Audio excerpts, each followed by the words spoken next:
안녕하세요, 쭈쌤입니다. 돌아온 문제집 리뷰가 아니고 오늘은 예비초등수학이라는 특별한 주제를 가지고 와봤어요. 벌써 다음 주면 3월, 새학기가 시작됩니다. 새학기에 이제 학년이 올라가는 친구들도 모두 중요하지만 가장 설레고 걱정도 많이 되는 학년은 뭐니 해도 이번에 입학하는 1학년 친구들이겠죠. 모두들 입학을 축하합니다. 다른 과목들도 물론 너무 중요하겠지만 이 중에서 수학, 이 예비초등 수학이 사실 어디까지 준비해야 될지 끝도 없기도 하고 막막하고 걱정도 많으시죠. 요즘 코로나 때문에 더더욱이 걱정이 너무 많으신 것 같아서 제가 오늘 딱 세 가지로 이 걱정들을 정리해 드리고, 아이들이 어려워하기도 하고 어머님들이 설명하시기 막막하기도 한 10보다 커지는 결과가 나오는 10의 받아올림, 내림이 생기는 연산법도 간략하게 보여드리도록 하겠습니다. 첫 번째, 1학년 수학은 생각보다 되게 쉽다. 자, 이 좌측에 나와 있는 표가 1학년 1학기부터 2학기까지의 단원 구성입니다. 자, 보시면 곱셈도 없고 나눗셈도 아예 없죠. 그나마 있는 연산 단원은 덧셈, 뺄셈 단원인데요. 그리고 여기 있는 덧셈, 뺄셈도 사실 한 자리 더하기 한 자리, 예를 들면 처음에는 3 더하기 2 내지 조금 어려워지면 7 더하기 9 이런 연산들이어서 생각보다 난이도가 쉽습니다. 보통 이제 입학하는 친구들의 어머님, 아버님들께서 가장 상담하실 때 걱정 많이 하시는 게 덧셈 뺄셈도 못하는데 어떡하죠? 구구단도 아직 못 외웠는데 어떡하죠? 하고 많이 상담하시는데, 아직 시간은 많다는 거 항상 생각해 주시고 너무 조바심 내지 않으셨으면 좋겠어요. 두 번째, 한글이 약하다면 숫자보다는 한글 공부 먼저. 책 많이 읽어야 합니다. 너무 지겨운 말이죠. 수학에서도 국어 얘기를 드리는 것 같아서 너무 죄송하지만 정말 진짜예요. 자, 이번에 이해를 돕기 위해서 실제로 지금 8살 된 이번에 입학하는 남자아이의 문제 읽는 소리를 녹음해 봤습니다. 한번 들어보실게요.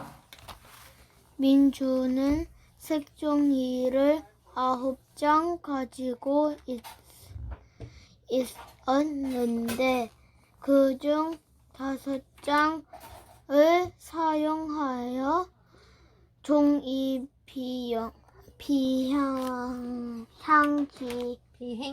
비행기를 접었습니다.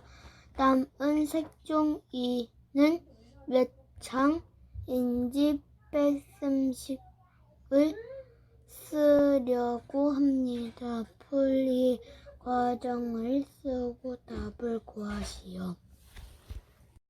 자, 어떠세요? 우리 애하고 정말 똑같아 하고 공감되시는 분들 분명 많이 계실 거예요.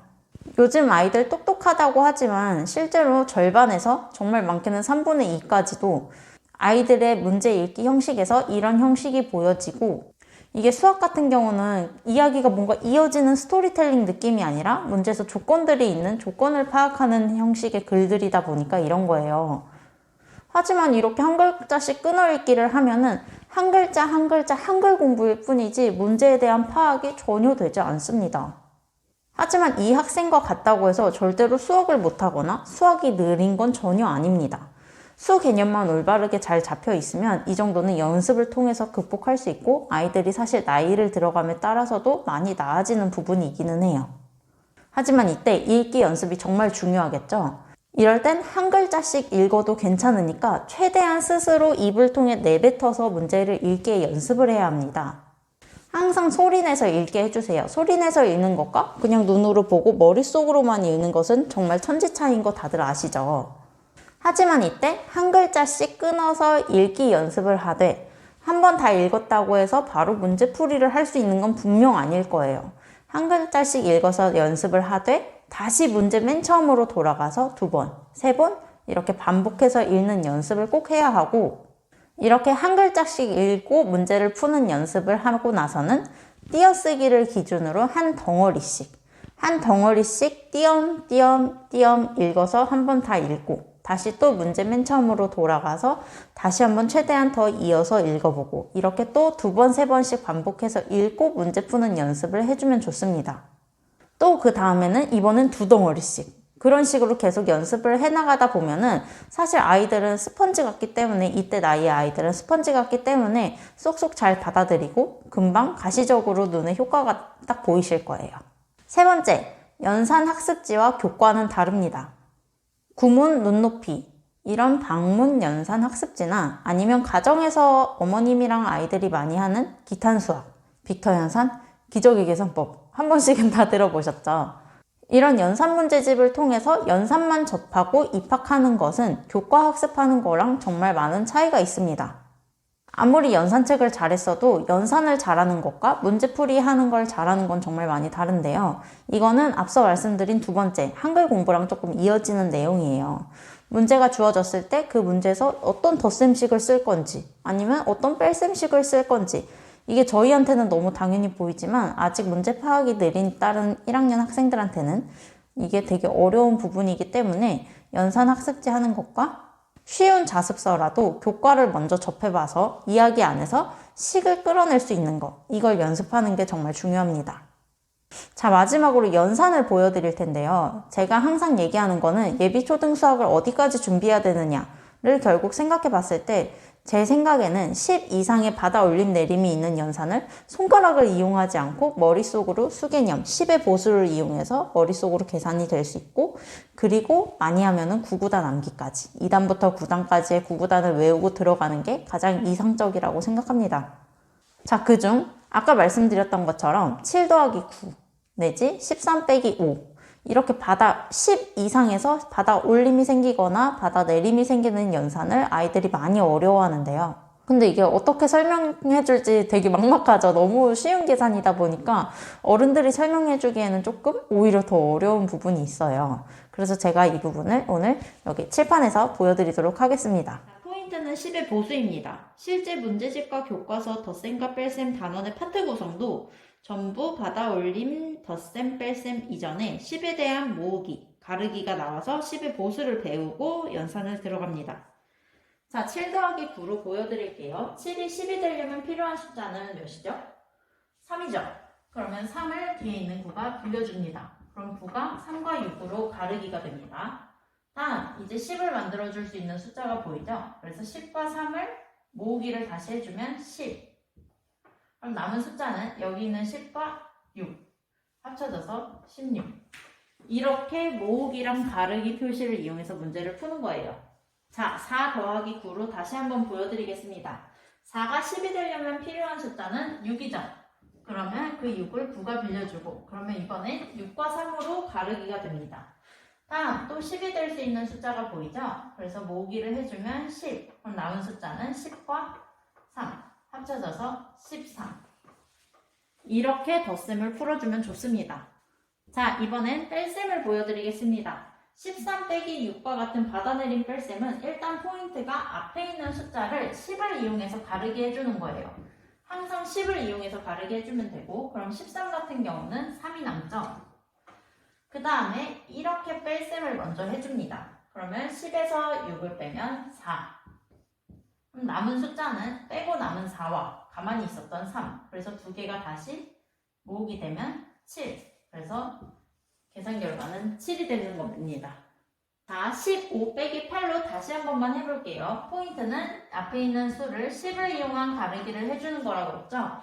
자, 그러면 15는 10과 5로 가르기가 됩니다. 다음도 여기 뺄셈을 먼저 해주면 2가 남죠? 그럼 남는 숫자는 빼고 남은 2와 가만히 있었던 5. 그래서 다시 모으기를 해주면 7. 그래서 계산 결과가 7.